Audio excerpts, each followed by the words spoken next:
You know the feeling.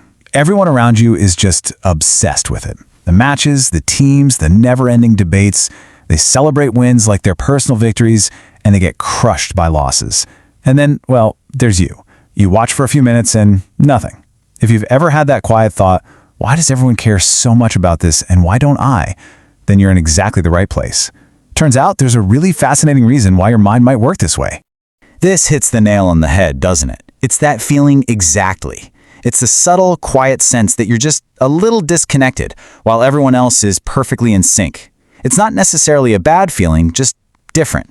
And that difference is what we're going to dive into. Okay, so picture this. You're hanging out with friends, maybe with some coworkers, and somebody brings up the big game from last night.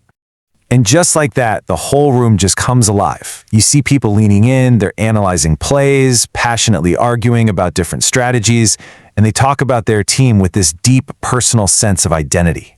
It's like the team's wins are their wins.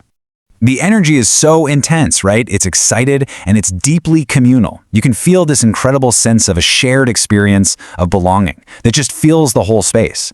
It's this powerful, almost tribal connection that everyone seems to be tapped into. So this conversation has been swirling all around you, and you've just been quietly listening, maybe nodding along here and there. But then, the spotlight finds you. And there it is, that simple little question. You kind of hesitate, you say, not really, and boom, you feel that subtle separation all over again. It's not a big deal, not dramatic, but it definitely makes you wonder, why do they care so much, and why don't I? So what gives? Why is there this difference? Honestly, it has way less to do with your intelligence or your personality than you might think. It really comes down to something much deeper, the fundamental way your mind is actually wired to find meaning and connection in the world. A helpful way to think about it is like there are two different ways of engaging with everything. Some minds, they're just naturally drawn to the adrenaline of competition, of winning. They really thrive on that external contest. But other minds, they get pulled inward, toward curiosity, toward understanding ideas and exploring why people do the things they do. And look, neither one is better or worse. It's just a different default setting. Now, to really get this, we have to appreciate what sports provides for millions of people. I mean, it is so much more than just a game. For so many, it's a profound psychological anchor. At its absolute core, sports fandom is all about being part of something that's way larger than yourself. A team becomes a symbol, a story that you share with thousands or even millions of other people. It's basically a shortcut to community. So, and this is the crucial point, the appeal is built on these core drivers. It gives people a powerful sense of belonging, a way to experience these huge emotional swings in a safe, collective space, and a really simple, compelling story to follow. It's tapping into a primal human need for connection, and it's just met through the arena. But, as we've said, not everyone's brain connects to meaning that way. So what happens when your internal compass for what's interesting just points in a totally different direction? For some of us, our curiosity just points elsewhere. For a lot of people who aren't really drawn to sports, their inner world is where the real action is happening. They're just naturally more internally focused, drawn to their own reflections and to noticing all the subtle emotional dynamics and psychological patterns in the world around them. And because of this internal focus, their brain just doesn't really latch on to external competition as strongly. Their curiosity gets captured by totally different things, like the sheer complexity of human behavior, or the thrill of learning a brand new skill, or just the joy of exploring a new idea.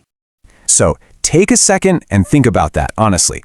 What really pulls you in? Is it the thrill of competition and winning, or is it that deep satisfaction you get from curiosity and just understanding things?